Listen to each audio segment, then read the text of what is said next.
मिलता है ऐसा, तब तो प्रधानमंत्री जैसे पद को छोड़कर कोई आ जाते हैं। हाँ, और ये तो एक नाम कहा ना, तो घनेरो ही हैं, और प्रायः जो भी हैं कुछ ना कुछ छोड़ करके ही आए, अपना संसार छोड़ करके ही आए। एक बात जानने की यह है कि जिस संसार के लिए लोग पागल हो रहे हैं, उस संसार को कोई लात मार के निकले हुए हैं, निश्चित उससे कुछ विशेष मिल रहा है।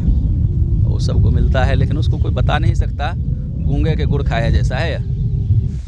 राधे राधे, मैं हूँ सौरभ। वृंदावन एक ऐसा धाम जहाँ पर मंदिरों के साथ साथ संतों की नगरी भी कहा जाती है। मैं इस वक्त हूँ वृंदावन की परिक्रमा में, और इस वक्त सर्दी हाड़ कांपने वाली पड़ रही है। यहाँ पर घर से निकलना भी मुश्किल है, और वृंदावन में बारिश भी हो रही है। इसी बीच एक संत हमको दिखाई दिए जो बिना वस्त्र के दंडवती परिक्रमा लगाते हुए दिए। इनसे बात करते हैं। महाराज जी, सबसे पहले तो मैं आपका नाम जानना चाहूँगा। गुरुजन का दिया हुआ राधा चरण दास नाम है। महाराज जी, ये बताइए, इतनी सर्दी पड़ रही है, ठंड नहीं लग रही है? आपने कपड़े भी नहीं पहन रखे? ये तो शरीर का धर्म है, ठंड के समय ठंड, गर्मी के समय गर्मी, तो लगना ही है। जो अपना कार्य है, जो कर्तव्य मिला है ठाकुर जी से, हर कोई करते हैं। संसार के काम में देखो कितने व्यस्त है, अभी भी सड़क व्यस्त है। इस कार्य को आज इतना गौण करके लोग मानते हैं ना, तो सबसे प्रधान कार्य है। इस कार्य को इतना गौण करके मानते हैं, इसमें ठंडी गर्मी सबका विचार करते हैं। अभी घर से नहीं निकलेंगे, ये बाद में जाएंगे मंदिर, बाद में सत्संग में जाएंगे, लेकिन सबसे प्रधान कर्तव्य यह है।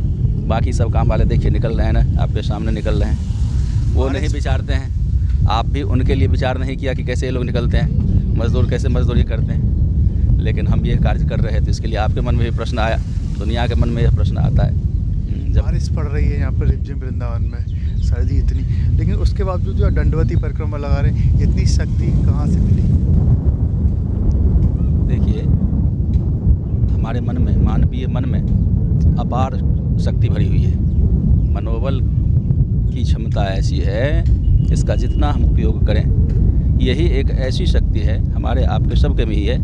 उसको भगवत कृपा से, गुरु कृपा से शक्ति को जितना हम जागृत कर पाएँ, उतना उसका उपयोग कर सकते हैं। इसकी अपार क्षमता तो ऐसी है कि अवश्य जो भगवान हैं उनके बस में सब है ना, परवश जीव स्ववश भगवंता। और यह मन की शक्ति ऐसी ऊंची शक्ति होती है कि उस अवश्य को भी वश में कर लेती है। इसीलिए भगवत कृपा, गुरु कृपा से इसको जगाने की आवश्यकता है। जितनी हम इसको जगाएंगे उतने ही मतलब जो असंभव उसको भी संभव कर सकते हैं भगवत कृपा से। मूकम करोति वाचालम पंगुम लंघयते गिरम यत् कृपा तमहं वंदे परमानंद माधवम। कहते हैं ठाकुर जी की कृपा से मूक है वह वेद गान करने लग जाए, जो लंगड़ा है वो पहाड़ लांघ जाए।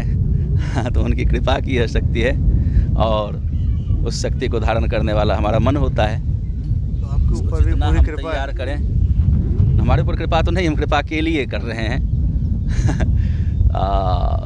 भागवत जी में आप सब जानते होंगे उखल बंधन लीला, ठाकुर जी को जो उखल में बांधा भैया, प्रसिद्ध लीला है दामोदर बंधन लीला। और उसमें लाला भाग रहा, मैया खदेड़ रही हैं। लाला भगवान है, मैया भक्त है ना, और खदेड़ रही हैं। भागते भागते तब तक भागती रही, तब तक नहीं पकड़ पाई जब तक उनकी कृपा नहीं जग गई। अब सुखदेव गोस्वामी कहते हैं वहाँ जब ऐसी दशा हुई कि भागते भागते मैया शरीर से स्थूल शरीर, भारी शरीर है, उम्र भी ज़्यादा हो गई है, और लाला बालक है, भागते जा रहा है। मैया पीछे कब तक करेंगी? करते करते बहुत दूर जाने के बाद लाला पलट कर पीछे देखा, और देख रहा है जो उनकी तो शरीर शिथिल हो रहा है, चेहरा लाल हो गया है, बंधन सारे ढीले पड़ गए हैं, केश के बंधन, वस्त्र के बंधन। उस समय लिखते हैं दृष्ट्वा परिश्रमम कृपयासीत स्वबंधने। मैया का परिश्रम देख करके श्री लालजू के हृदय की करुणा जग पड़ी, और कहते हैं कृपयासीत स्वबंधन, कृपा के द्वारा कृपा जग गई और लाला को विवश कर दी कृपा देवी। अब चलो, अब नहीं तो मैया गिर जाएंगे। और वहाँ जो भाग रहे, दूर पे भाग रहे, पुनः वापस आकर के खुद से लिपट जाते हैं मैया की जंघा में। मतलब ठाकुर जी का स्वभाव है, उनके लिए परिश्रम करें तो झट से रिझते हैं, जितना परिश्रम करें उतना रिझेंगे। ये परिश्रम है, श्रम साध्य साधन है ये सब। तो आप ये साधु कैसे बन गए, कहाँ के रहने वाले थे, क्या सब? अरे वो सब तो बीती बातें हैं, यहीं के हैं, यहीं रहना है, यहीं मरना है, यही अभिलाषा है। और इसी की प्रार्थना रजरानी से रोज़ करता हूँ कि आप अपनाओ, इसीलिए सब है। और हम सबके, हमके, हमारे, आपके, सबके ही ये हमारा मूल निवास है श्रीधाम। तो श्रीधाम वृंदावन में आप कैसे खींचे चले आए, कहाँ के थे, ये थोड़ा सा बता दीजिए। बताया ना, हम सबों का मूल निवास स्थल है यह। हम जीव उनके अंश हैं ना, और उनका यह धाम है। कहते हैं वृंदावनम मम धाम एव केवलम, शादी ठोक के कहते हैं मम धाम एव केवलम, यह मेरा धाम है बस। अब हम उनके अंश हैं तो हमारा भी धाम हुआ नहीं है। आपका भी धाम हुआ। हमारा, आपका, संपूर्ण जीव जगत का निज गृह यही है।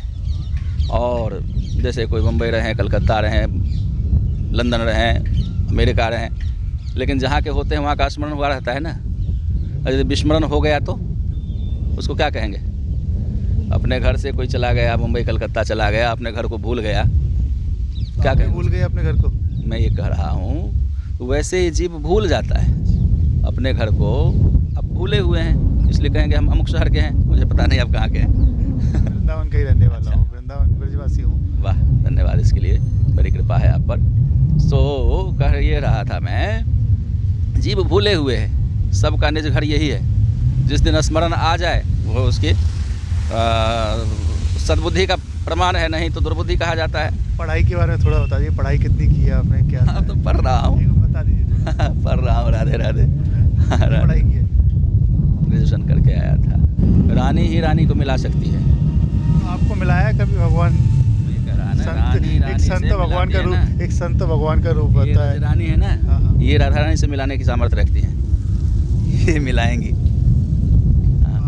आपको भी इसी राधा रानी से मिलना है, इसीलिए रज में आप वेलकम। देखिए हमारे यहाँ वृंदावन की विभूतियाँ ऐसे ऐसे ना, रूप सनातन प्रधानमंत्री थे, दोनों भाई थे ना, सहोदर भाई थे, रूप और सनातन। एक भाई राजा का प्रधानमंत्री और दूसरे वित्त मंत्री थे। और जब लगन लगी, श्री गौरांग महाप्रभु की कृपा हुई उन पर, वो दोनों अपना पद छोड़ करके आकर वृंदावन बस गए। फिर उसके बाद उनके वहाँ उनके छोटे भैया का एक लड़का हुआ। अब वो बचपन से, जब से ज्ञान हुआ तब से सुनने लगा कि तुम्हारे ताऊ ऐसे थे, और वो छोड़ के साधु बन गए, वृंदावन चले गए। अब वो छोटा सा बालक, उसके मन में तब से बात आने लगी, अरे आखिर ऐसा क्या रहा, हमारे इतने बुद्धिमान, इतने धन संपदा से, राजा की तरह सारी व्यवस्था होती है मंत्री की, प्रधानमंत्री थे, सारी व्यवस्था उस तरह की थी उनकी। और सो जो छोड़ के आए, वो बालक के मन में, बाल मन में तब से यह बात बैठ गई कि आखिर ऐसा क्या मिलता है वृंदावन में उनको, ऐसा क्या मिला जो इतनी सारी ये वैभव, ये सारी संपदा, ये सारे सम्मान प्रतिष्ठा सब छोड़ करके दोनों चले गए। बुद्धू तो थे नहीं, बुद्धिमान थे। अब बालक का मन प्रभावित हो गया, तब से उसके मन में लालसा आ गई कि मैं भी वहाँ जाऊँगा, मुझे भी वही पाना है जो मेरे बुद्धिमान ताऊ ने पाया। दोनों 10 वर्ष के हुए तो घर छोड़कर निकल गए वो। तब तक घर में कोई खेल कूद में किसी में आनंद नहीं मिलता उनको। और फिर घर से निकल गए, 10 वर्ष काशी में अध्ययन किया, 20वें वर्ष के हुए तो वृंदावन आए। वो स्वनाम धन्य श्री जीव गोस्वामी पाद, आप सब जानते होंगे। आज परम पावन तिथि उनका, तिरोभाव तिथि है आज जीव गोस्वामी जी का। दामोदर मंदिर में उनकी समाधि है ना, आज वहाँ उनका उत्सव होगा। तो सो कह रहा, वो एक बालक संस्कार बस यह समझ गया कि वहाँ कुछ ऐसा विशेष मिलता है। तो मिलता है ऐसा, तब तो प्रधानमंत्री जैसे पद को छोड़कर कोई आ जाते हैं। हाँ, और ये तो एक नाम कहा, ना तो घनेरों ही हैं, और प्रायः जो भी हैं कुछ ना कुछ छोड़ करके ही आए, अपना संसार छोड़ करके ही आए।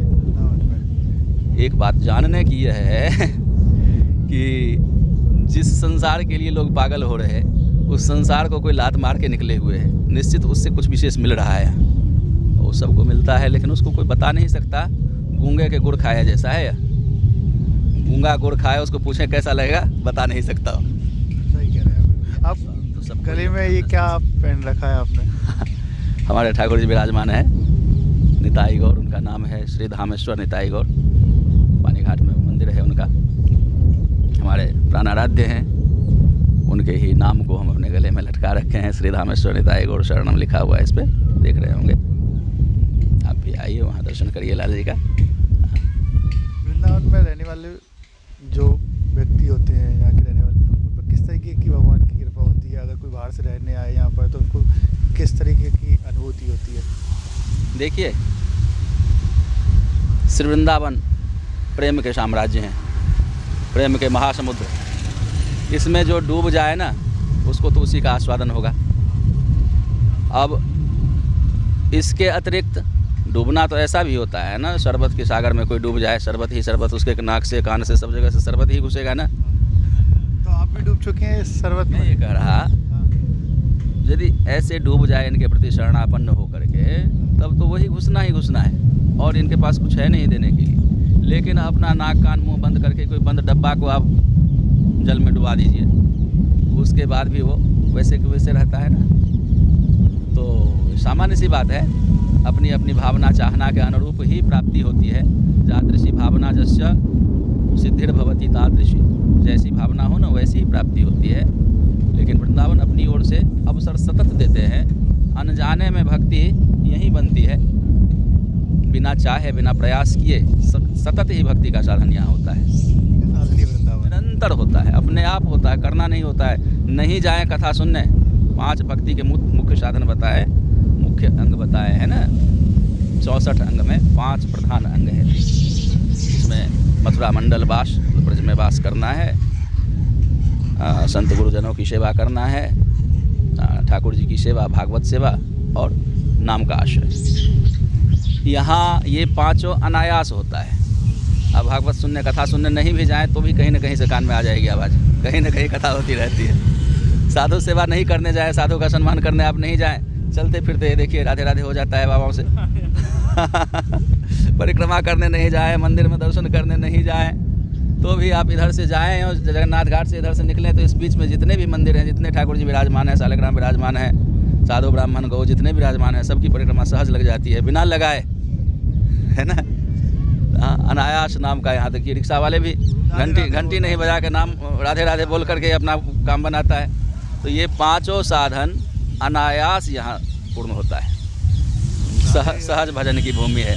जय जय श्री राधे, जय जय श्री वृंदावन धाम, निताई गौर हरि। देखिए अब तक हमारे साथ रहे एक संत जो इतनी सर्दी में भी, जहाँ पर घर से निकलना, इन कपड़े में, एक जैकेट में निकलना भी बड़ा दुर्भर हो रहा है, लेकिन वो इस सर्दी में नंगे बदन परिक्रमा दंडवती लगा रहे हैं। इनका कहना है कि जिस पर प्रभु की कृपा हो जाए वही वृंदावन वास कर लेता है। तो इन पर भी प्रभु की ऐसी कृपा है कि इस सर्दी में भी बिना कपड़े पहने हुए दंडवती इस धरती में लेटकर, इस ब्रज भूमि में लेटकर इस तरीके का यहाँ पर परिक्रमा लगा रहे हैं। तो ये प्रभु की कृपा ही मानी जाएगी।